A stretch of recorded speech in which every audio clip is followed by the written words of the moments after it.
So this book starts the way every Animorphs book starts from here on out, with a passionless retelling of everything we already know. This time the duties fall on our narrator of the week, Rachel. She spends about a chapter and a half telling us about the Yeerks and the Andalites and the morphing and the yada yada yada. I get why these recap chapters exist. This book series was competing with Goosebumps, which had little to no serialization.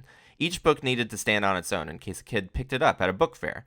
But it gets more absurd as the series goes on. As Rachel is telling us what already happened, she and the other Morphies are soaring above the city in their birds of prey morphs. Tobias is of course a red-tailed hawk because, well, he always is. Jake is a peregrine falcon. I hope I'm saying that right. I've never said it out loud. Cassie and Marco are ospreys, and Rachel is a bald eagle. We'll see these morphs a lot, as the Animorphs usually fly to get to their missions. They're having fun flying around and practicing dive bombing when all of a sudden some dumb hicks on the ground start trying to shoot them out of the sky. The Animorphs aren't going to stand for this, so they swoop all the way down to the ground and rush through the forest like they're on Endor. They surprise the hunters from behind, stealing their gun and their beer, which is cute. Sometimes an Animorphs book will start with a low-stakes mission, sometimes involving animal rights. I like this one. Cassie's like, okay, it's been 2 hours, everybody morph back to human. Oh right, except Tobias. Sorry, Tobias. Then we get some internal monologue from Rachel. This is one of the great results of having the book switching narrators. Rachel describes the same people, places, and things we saw in the first book, but with her own unique perspective layered on top. We learn that Rachel knows that she's pretty, and she knows how people perceive her, but that just motivates her to be smarter and more focused, because it's what's inside your head that matters. How's your head? I haven't had any complaints yet. Marco makes a sexist comment about unattractive women being dogs, and Rachel quickly puts him in his place. This is a running gag in the series. Marco says some toxic frat boy shit, and Rachel calmly and concisely corrects him. I'm glad this is in these books, because when I was reading them as an impressionable youth, I was like, oh my god, the toughest, coolest Animorph is a feminist? Feminism must be pretty cool. Well done, Catherine Applegate. You tricked me into being a better person. Rachel and Cassie have been having nightmares about the Yeerk pool, and the whole team is generally coping with taking a huge L on the first mission. Rachel is eager to attack the Yeerk pool again, but the entrance in their school has already been sealed off. They need to get more information, but Jake decides tailing Tom is too risky. They'll have to spy on the only other controller they've managed to identify, Assistant Principal Chapman. Good news for the team, Chapman's daughter Melissa is old friends with Rachel, so they have a way in. Bad news for Rachel, she has to betray an old friend. We cut to Rachel's gymnastics rehearsal. Melissa is there and she seems sad about something. In fact, she's been distant in general lately, which is why she and Rachel haven't been as close as they once were. Well, that plus Rachel is busy fighting aliens. Rachel's like, hey best buddy, we're buds, right? Wanna go to the mall with me? And Melissa's like, I can't. I'm just so very, very sad. Rachel has a moment where she regrets that it took an alien invasion for her to actually check in with her friend. I love this interiority. Rachel is already giving us much more nuance than Jake in book 1. After gymnastics, Rachel is walking home, and she's interrupted by a pervy older guy trying to coax her into his car. He even tries to grab her, so she makes a break for it. As she's running away, she starts morphing into an elephant, but stops halfway so she just looks like a scary monster. Her plan works, and the man drives away like a scared little baby. This is a great moment. Wish fulfillment for all of us who have been hassled just trying to walk down the street. Then another car pulls up. This one is Melissa and her controller daddy. They offer her a ride and she can't think of a good reason to say no, so she hops in the car. Luckily, they didn't see her morph into Nightmare Babar a moment ago. Chapman drops Rachel off and we get to meet her family. Her parents are divorced, so she lives with her mom and her little sisters. Her mom is a very busy lawyer lady, but you can tell that she cares. Later on, the Animorphs assemble at Cassie's farm and discuss their options for spying on Chapman. They need to get into the house, but they also need morphs that can see and hear, so lizards and bugs are no good. Luckily, Rachel remembers that Melissa has a pet kitty, so she is going to turn into a kitty. Just like the cover of the book. The team gathers in the bushes outside of Chapman's house and tries to figure out how they're going to capture this cat and acquire it. By the way, the cat's name is Fluffer McKitty, which I'm pretty sure is the name of Taylor Swift's character in Cats. Cassie is like, how are we going to get Fluffer to come to us? Are we just going to sit here eating can after can of cat food until our tears smell enough like cat food to get Fluffer to come to us? Or are we going to go out into the night and find him?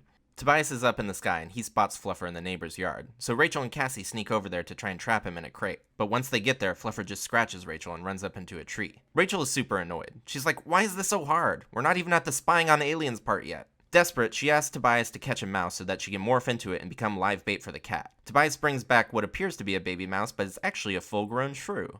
Animorphs biology lesson of the day. Mice and shrews are different.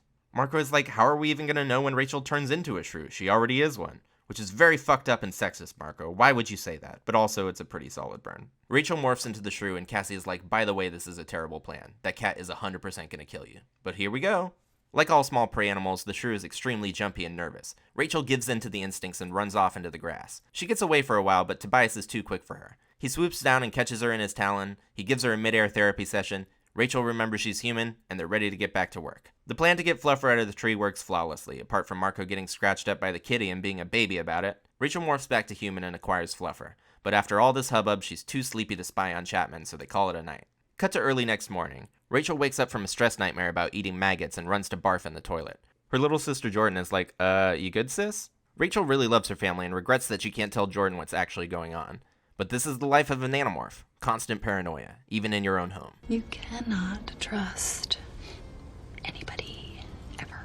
Later that morning on the school bus, Jake and Rachel swap post-morph dream stories. Rachel's nightmare was caused by lingering terror from her time as a shrew. Jake had nightmares after he morphed the lizard, but also really cool exciting dreams after morphing the tiger. This is an ongoing theme in this book. The Animorphs are coming to understand that after you become an animal, a part of it stays in your consciousness forever. It's a little woo-woo, but I do think it's an interesting side effect of the morphing technology. Rachel spots Melissa on the way into school and notices that her eyes are all red, so either she's been crying or she's been toking up behind the dumpster.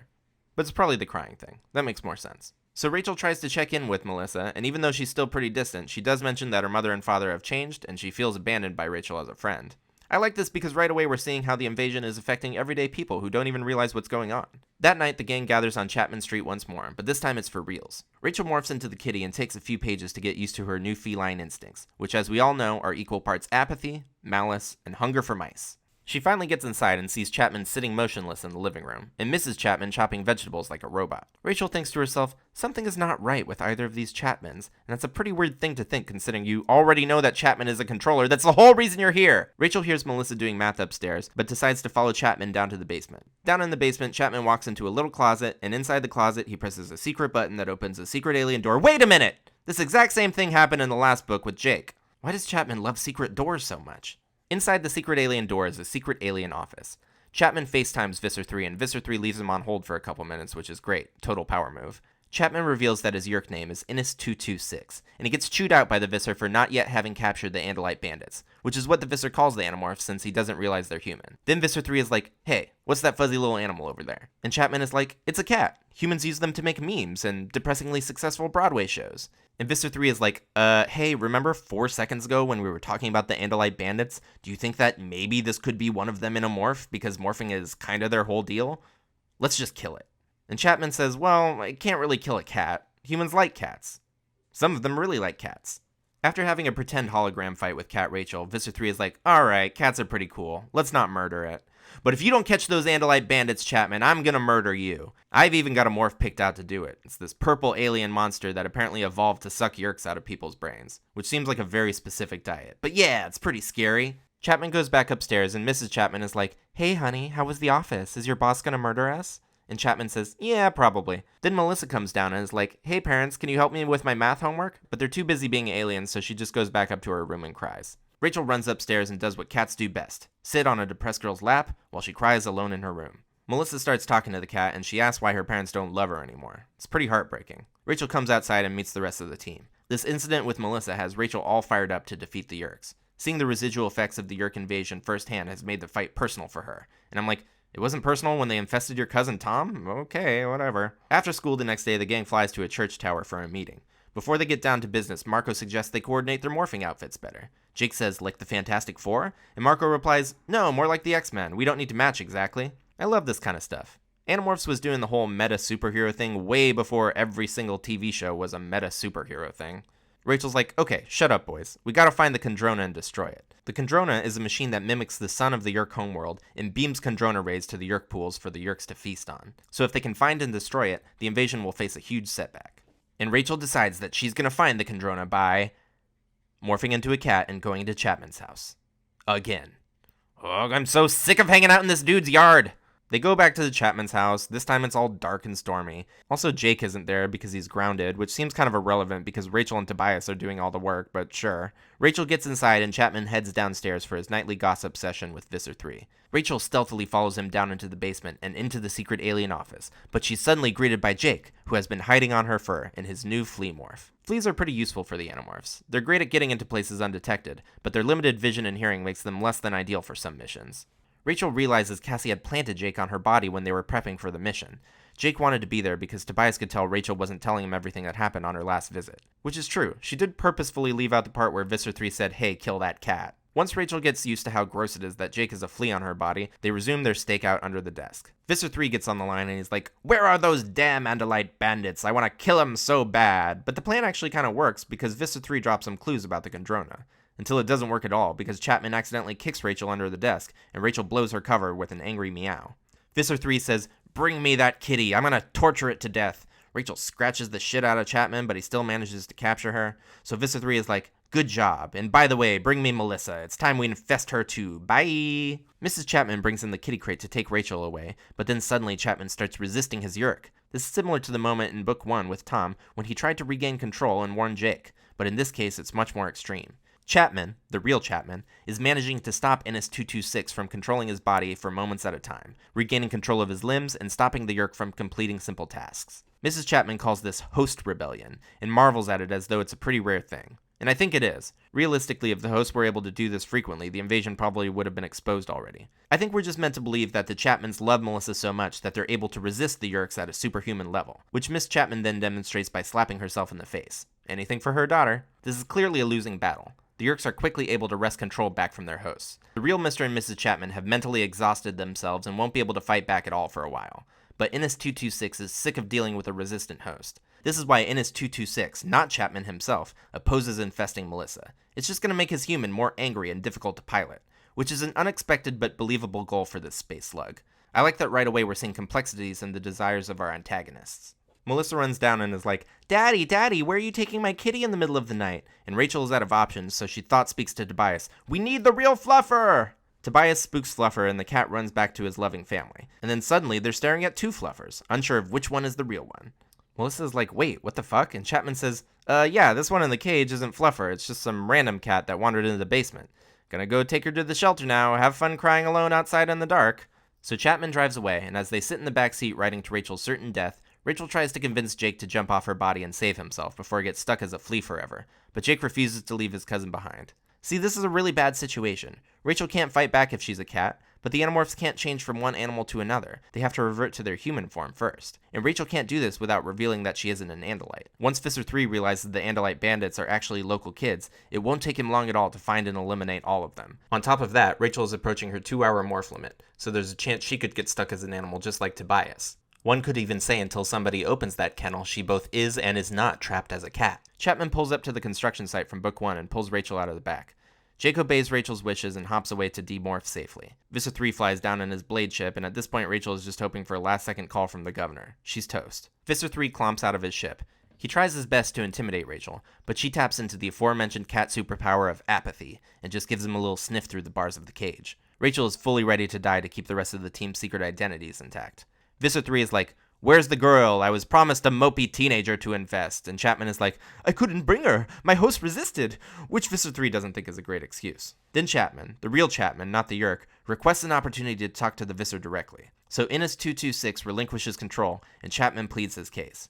It's creepy because he barely remembers how to use his own body. He struggles to stand or speak now that he has it back. Chapman reveals that he is a voluntary host, but only technically so. See, his wife wanted to join, but he tried to talk her out of it. She didn't listen to him, though, and once she was infested, she said, "If you don't join up, I'm going to give Melissa over to the Yurks." Chapman loved his daughter so much that he sacrificed his freedom to protect hers. Aw, that's so sweet. Chapman says, "If you leave Melissa out of this, I'll be chill. If not, I'm going to make life hell for you guys." And Visser 3's like, "Ugh, fine, no human youths to infest, but at least we have that Andalite bandit trapped. Loaded onto my ship." Things are looking bad, and on top of that, Rachel has 15 minutes before she's trapped as a cat forever. And Jake has even less time. He's still a flea, and it turns out he never hopped away, which is confusing and pointless to me, but yeah, Jake has been there the whole time apparently. The rest of the Animorphs show up just in time to turn on some construction equipment and create a diversion.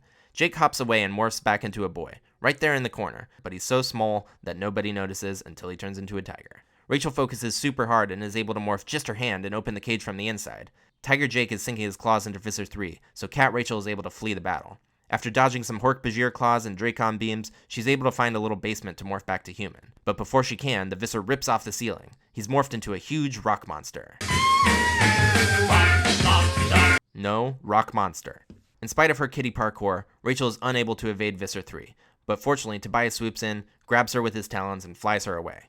Rachel is able to morph back to human before the 2-hour limit, but just barely, and it's great that Tobias was the one to save her from this fate. And just like that, the battle's over. Visser 3 is still a big rock monster, but he's just kind of stomping around the construction site by himself. We get an epilogue where Rachel leaves Melissa an anonymous note saying that her father loves her very much, which is nice closure to this little storyline. And overall, this mission was less of an L than the mission in Book 1. Fewer innocent civilians died, so there's that. And at least they blew up one of the bug fighters, that's kind of cool. This is one of the things I like about these books. Victories are often hollow and just lead to another horrifying battle with nebulous consequences. Speaking of the next horrifying battle, this one has come to a close, so I think I need to rank it. I hate to say it, but I'm going to be dropping this book into the C tier.